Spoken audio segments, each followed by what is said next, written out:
if I ever leave this world alive. Well, thank you for the things you did in my life. What's up, YouTube?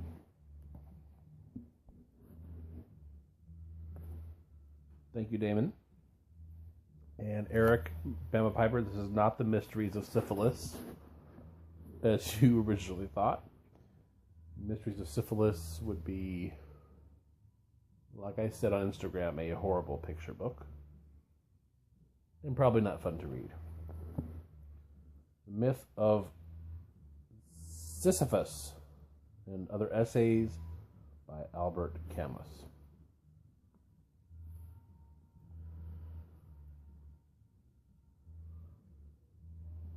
I don't know if you can hear that in the background or not, but I'm out in my garage and I have my garage open. One of my neighbors down the street's playing some seriously cool, old school CCR, man. Creedence Clearwater Revival, one of the best bands that ever lived, as far as I'm concerned, man. There was not one song from those guys that I don't like. CCR is shit. I'm not a smoker right now. To be honest, I smoked. I made a big mistake the other day, and I smoked an aromatic that was not good, and I just smoked it too quick. That's what I did, and I burned the shit out of my tongue.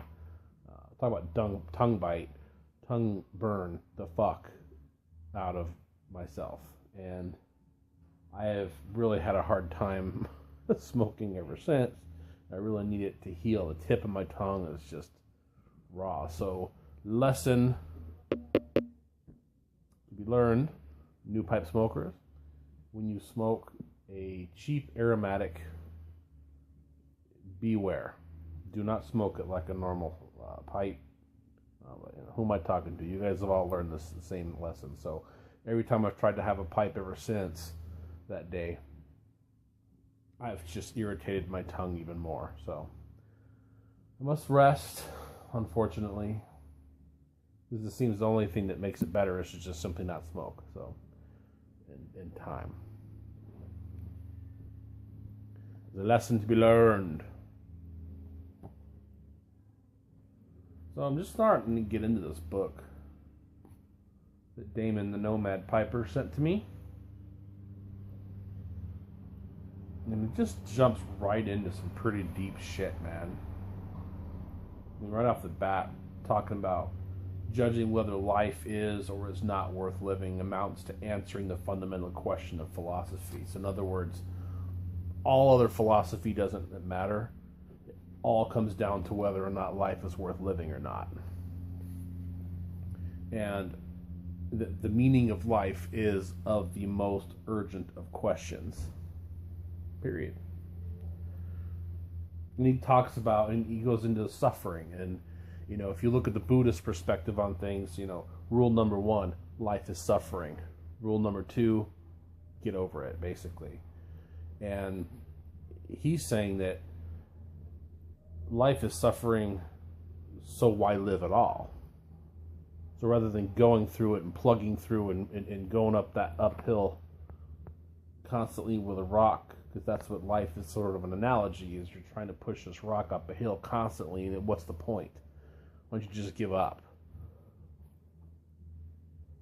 He's saying that living naturally is never easy. You continue making the gestures commanded by existence for many reasons, the first of which is habit.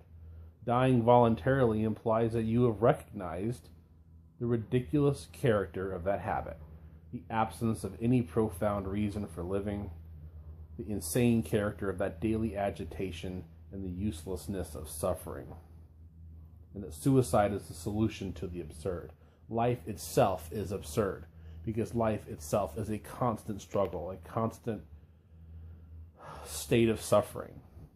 And when you take that to its logical conclusion, you would, for him, he's saying that, it's just not worth living, so we might as well just commit suicide. This whole first part of this book is about that, and with suicide an answer to the absurdity of life, the incomprehensible condition, which is that men are to be in harmony with themselves. Men will never be in harmony with themselves, ever. That is an incomprehensible condition. You will always be in a state of suffering at some point, constantly. So, but he says, in a man's attachment to life, there is something stronger than all the ills in the world. The body's judgment is as good as the mind's, and the body shrinks from annihilation. So even if logically you come to the conclusion that life has no meaning, and that it's just suffering, so what's the point? You might as well just die or kill yourself.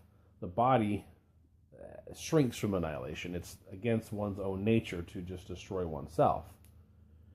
And he says that our bodies get into the habit of living before acquiring the habit of thinking.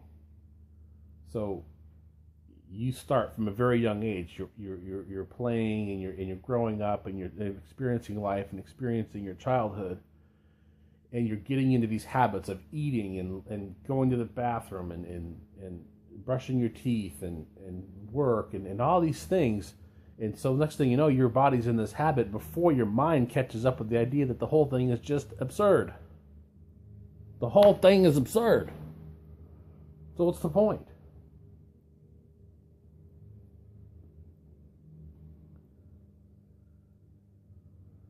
He talks about hope.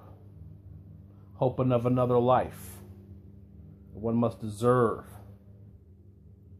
or trickery of those who live not for life itself, but for some great idea that will transcend it, refine it, give it meaning, and betray it. The whole question then comes, does its absurdity require one to escape it through hope or suicide? So do you continue to trudge through life, this absurdity of life, and all of its sufferings, in hopes that there is something greater or better after death, or at the end of life, that, hey, this was worth it. It was worth living. Or do you give up altogether? Because you come to the conclusion sooner rather than later that life is absurd, there is no point, it has no meaning. I just don't want to continue to suffer, so I will end life. Right off the bat, Albert Camus is dark, asking some very seriously effed up questions. So I don't know where he's going with all of this. I'm still at the very beginning. And anyway.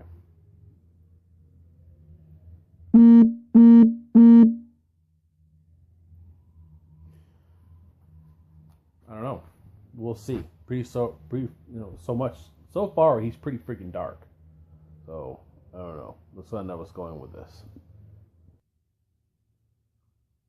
Perhaps I should actually spend a little bit of time talking about the myth of Sisyphus in the first place. The myth that he's writing about, the whole premise, essentially, from what I can gather, is about this Greek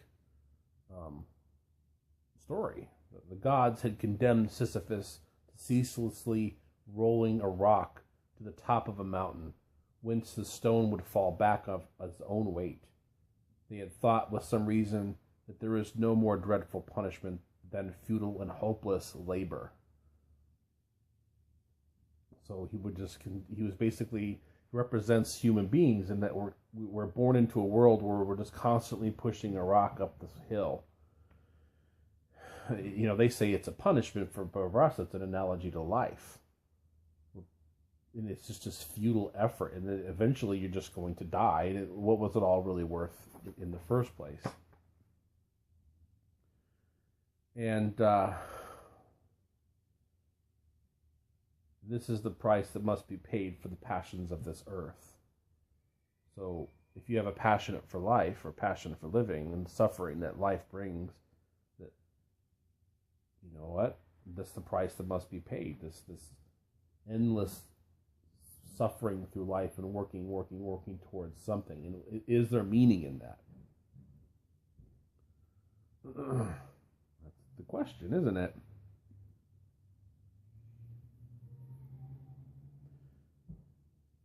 So, fantastic book as I'm going through it. But what I have to say, and I think what, even just in a cursory glance here, is that at the end of the day,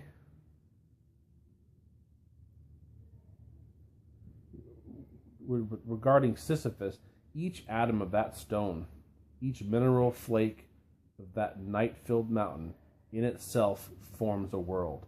The struggle itself toward the heights is enough to fill a man's heart. And one must imagine Sisyphus happy. So,